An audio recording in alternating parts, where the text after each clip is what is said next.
ഇത്തയെ തല്ലിയോടിച്ച് അലീന.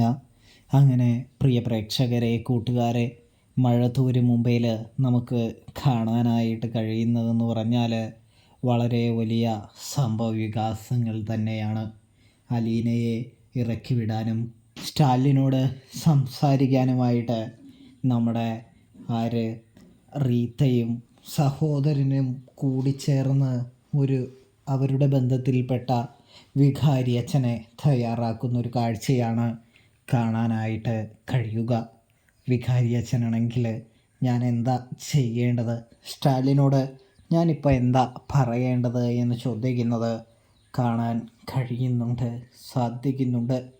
ഇതേ സമയമാണെങ്കിൽ സ്റ്റാലിൻ വലിയ ചതിയാണ് പ്രവർത്തിച്ചിരിക്കുന്നത്. അതിനുള്ള ശിക്ഷ അവന് കൊടുത്തേ മതിയാവുകയുള്ളൂ.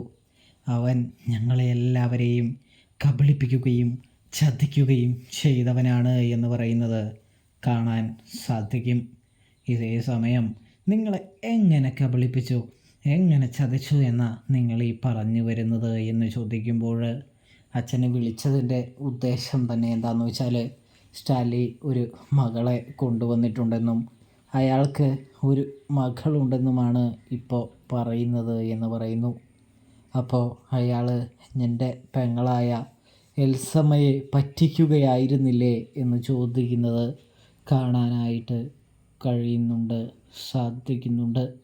എൽസമ്മയെ അയാൾ ചതിക്കുകയായിരുന്നു എന്ന് പറയുന്നു. ഇതേ സമയം അതിൽ സ്റ്റാലിനെ കുറ്റം പറയാനായിട്ട് കഴിയില്ല. അതായത് ചിലപ്പോൾ പണ്ടെങ്ങാനും അയാൾക്ക് ഒരു അഫെയർ ഉണ്ടായിരുന്നിരിക്കാം വിവാഹത്തിന് മുമ്പ്. പക്ഷേ ആ ബന്ധത്തിൽ അയാളറിയാതെ അയാൾക്കൊരു മകൾ ജനിച്ചിരിക്കണം. അത് ഒരുപാട് കഠിനമായ വേദനയിലൂടെയും സങ്കടത്തിലൂടെയുമൊക്കെയാണ് കടന്നു പോയിക്കൊണ്ടിരിക്കുന്നത് എന്നറിഞ്ഞപ്പോൾ അയാളുടെ ഉള്ളിലെ അപ്പൻ ഉണർന്നു കാണണം എന്ന് പറയുകയാണ് നമ്മുടെ ഫാദർ. ഇതേ സമയം എന്തപ്പൻ, അയാൾക്ക് സ്വന്തം മകളെ വേണ്ട, പിന്നെയാണോ ഈ ഒരു വരവ് മകളെ? അയാൾ എന്തോ പ്ലാനിങ്ങിലാണ് ഫാദർ എന്ന് പറയുമ്പോൾ അത് അങ്ങനെയാവാനാണ് ചാൻസ് ഉള്ളത്. ഇവിടെയുള്ള മക്കളാരും അയാളുടെ അടുത്തേക്ക് പോകുന്നില്ലല്ലോ. അപ്പോൾ അയാൾക്ക് സ്വന്തമെന്ന് പറഞ്ഞ് സ്നേഹിക്കാൻ, സ്വന്തമെന്ന് പറഞ്ഞ് കൂടെ നിർത്താൻ ആ പെൺകുട്ടി മാത്രമല്ലേ ഉള്ളൂ. അതും ഒരു കാരണമായേക്കാം എന്ന് പറയുന്നു. അതുകൊണ്ട് തന്നെ എന്തായാലും ഞാൻ സംസാരിക്കാമെന്നേ പറയാനായിട്ട് കഴിയുകയുള്ളൂ. പൂർണ്ണമായിട്ടും ആ പെൺകുട്ടിയെ ഇറക്കി വിടാനൊന്നും എന്നെക്കൊണ്ട് കഴിയില്ല എന്ന് പറയുന്നു. കാരണം അയാൾ അവളുടെ അച്ഛനാണെങ്കിൽ അവളുടെ അവകാശവും സംരക്ഷിക്കപ്പെടേണ്ടതാണ് എന്ന് പറയുമ്പോൾ എന്തവകാശം? എവിടെന്നോ വലിഞ്ഞു കയറി വന്നവൾ ഇനി അവളുടെ അമ്മ വരില്ല എന്ന് ആര് കണ്ടു? എൻ്റെ എൽസമ്മയുടെ ജീവിതമാണ് പോയത് എന്ന് പറഞ്ഞുകൊണ്ട് തന്നെ റീത്ത ഒരുപാട് പൊട്ടിക്കരയുകയും ഒരുപാട് കോപ്രായം കാണിക്കുകയും ചെയ്യുകയാണ് എന്ന് കാണാം. എൻ്റെ റീത്താമ്മേ, നിങ്ങളൊന്ന് കരയാതിരിക്കുക, എല്ലാം നമുക്ക് ശരിയാക്കാമെന്ന് പറഞ്ഞില്ലേ. ആദ്യം തന്നെ സ്റ്റാലിനോട് ഒന്ന് സംസാരിക്കേണ്ടതായിട്ടുണ്ട്. സ്റ്റാലിൻ എന്താണ് തീരുമാനിക്കാൻ പോകുന്നതെന്നും എന്താണ് അയാളുടെ മനസ്സിലെന്നും മനസ്സിലാക്കിയതിന് ശേഷം ഞാൻ എന്ത് ചെയ്യണം, എങ്ങനെ ചെയ്യണമെന്ന് നിങ്ങളോട് പറയാം. സ്റ്റാലിനെക്കുറിച്ച് നിങ്ങൾക്കറിയാമല്ലോ അല്ലേ?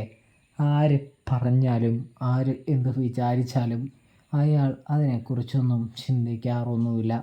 ആരുടെയും വാക്കും അയാൾ കേൾക്കാറില്ല. അയാൾക്ക് ശരിയെന്ന് തോന്നുന്നതേ അയാൾ ചെയ്യുകയുള്ളൂ. അയാൾക്ക് ശരി എന്ന് തോന്നുന്നതേ അയാൾ ചിന്തിക്കുകയുമുള്ളൂ എന്ന് പറഞ്ഞു വയ്ക്കുന്നു. അതുകൊണ്ട് തന്നെ പറയാമെന്നല്ലാതെ ഫോഴ്സ്ഫുള്ളി ഒരു തീരുമാനത്തിലെത്താൻ എനിക്ക് പ്രയാസമായി വന്നേക്കും എന്ന് പറയുന്നത് കാണാൻ കഴിയും. അപ്പോഴാണെങ്കിൽ നമ്മുടെ റീത്ത പറയുന്നുണ്ട്, അച്ഛൻ പറഞ്ഞാൽ മതി, നമുക്ക് ബാക്കി എന്താണെന്ന് വെച്ചാൽ ചെയ്യാമെന്ന് പറയുന്നത് കാണാൻ കഴിയുന്നുണ്ട്. ഇതേ സമയമാണെങ്കിൽ നമുക്ക് പറയാനല്ലേ പറ്റുകയുള്ളൂ. ഒരു മകളെ ഇങ്ങനെ കഷ്ടത അനുഭവിച്ച് കണ്ട അപ്പൻ്റെ മനസ്സാണ് സ്റ്റാലിൻ്റെ. അതുകൊണ്ട് തന്നെ സ്റ്റാലിൻ ചിലപ്പോൾ മകളെ ചേർത്ത് പിടിക്കാൻ തന്നെ ആഗ്രഹിച്ചു കഴിഞ്ഞാൽ ഒന്നും തന്നെ ചെയ്യാൻ കഴിയില്ല എന്ന് ഫാദർ പറഞ്ഞു വെക്കുകയാണ്. എന്തായാലും ഞാനൊന്ന് സംസാരിക്കാം. അതിനു മുമ്പ് തന്നെ നിങ്ങൾ ഒരാൾ എൻ്റെ കൂടെ വരണമെന്നും നമുക്ക് 2 പേർക്കും കൂടി പോയിട്ട് കാര്യങ്ങൾ ഒന്ന് ചോദിച്ചു നോക്കാമെന്നും സ്റ്റാലിനെങ്ങാനും അയഞ്ഞിട്ടുണ്ടെങ്കിൽ അവനോട് കാര്യങ്ങൾ പറഞ്ഞ് മനസ്സിലാക്കാൻ ശ്രമിക്കാമെന്നും പറയുന്നത് കാണാൻ കഴിയുന്നുണ്ട്.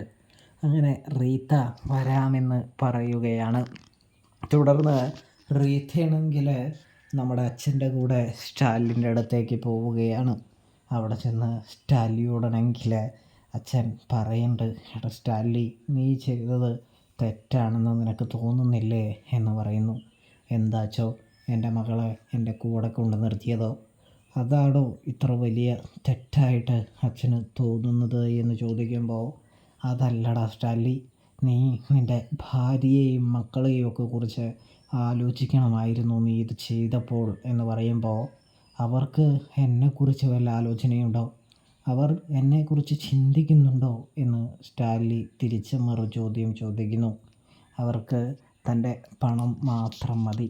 അവർ തന്നെ ഒന്ന് തിരിഞ്ഞു നോക്കിയിട്ട് എത്ര നാളായെന്ന് അച്ഛൻ അറിയാമോ എന്ന് ചോദിക്കുന്നത് കാണാൻ കഴിയും. ഇതേ സമയം നമ്മുടെ അച്ഛനൊന്നും മിണ്ടുന്നില്ല. തുടർന്ന് സ്റ്റാൻലി പറയുന്നുണ്ട്, എൻ്റെ മകള് കഷ്ടത അനുഭവിക്കുന്നത് കണ്ടപ്പോഴാണ് ഞാൻ അവളെ കൂട്ടിക്കൊണ്ടുവന്നത്. അത് തെറ്റാണെന്ന് എനിക്ക് തോന്നുന്നില്ല. ദൈവവും അത് തെറ്റാണെന്ന് പറയുന്നില്ലല്ലോ അച്ചോ എന്ന് പറയുമ്പോൾ അച്ഛൻ ഉത്തരം മുട്ടുകയാണ്. തുടർന്ന് ഞാൻ റീത്തയുടെ ആവശ്യപ്രകാരവും എൽസമ്മയുടെ ആവശ്യപ്രകാരമൊക്കെ വന്നാണ് എന്ന് പറയുമ്പോൾ, എൽസമ്മ ഒരിക്കലും ആവശ്യപ്പെടാൻ വഴിയില്ല. റീത്തയ്ക്കായിരിക്കും ക്രിമികേടല്ലേ എന്ന് ചോദിക്കുകയാണ്. ഇവിടെയാണെങ്കിലോ റീത്ത അലീനയുടെ മുറിയിലെ സെറ്റപ്പും കാര്യങ്ങളൊക്കെ കയറി നോക്കുകയാണ്. അതായത് വലിയ രീതിയിൽ ലക്ഷങ്ങൾ പൊടിച്ചാണ് റൂമും കാര്യങ്ങളൊക്കെ ചെയ്തു കൊടുത്തിരിക്കുന്നതെന്ന് പൗലോസ് കൂടാതെ തന്നെ ആൻ്റപ്പൻ ഒക്കെ പറഞ്ഞിട്ടുണ്ട്. അതുകൊണ്ട് മുറിയൊക്കെ കയറി വിശാലമായിട്ട് നോക്കാണ്. ഇതേ സമയമാണെങ്കിൽ അലീന അവിടേക്ക് കടന്നു വരുമ്പോൾ അലീനയെ ഒരുപാട് അപമാനിക്കാൻ ശ്രമിക്കുന്നു. വെറുതെ അഴുക്ക് ചാലി കിടന്നവൾ ഇവിടെ കിടന്ന് തിന്ന് കൊഴുക്കാണ് എന്ന് പറയുമ്പോൾ, ആരാണ് ആരുടെ ചെലവിലാണ് ജീവിക്കുന്നത് എന്നോർക്കണം. എൻ്റെ പപ്പയുടെ ചെലവിന് നിങ്ങൾ മൂക്ക് മുട്ട തിന്നിട്ട് ഡയലോഗ് അടിക്കുന്നു. എൻ്റെ പപ്പയുടെ പണം എൻ്റെ പണവും കൂടിയാണ് എന്ന് അലീന അധികാരത്തിൽ പറയുകയും മുറിയിൽ നിന്ന് ഇറങ്ങിപ്പോകാനായിട്ട് പറയുന്നൊരു കാഴ്ചയും കാണാൻ കഴിയുന്നുണ്ട്. അപ്പോൾ റിവ്യൂ ഇഷ്ടപ്പെട്ടാൽ ചാനൽ മറക്കാതെ സബ്സ്ക്രൈബ് ചെയ്യണേ.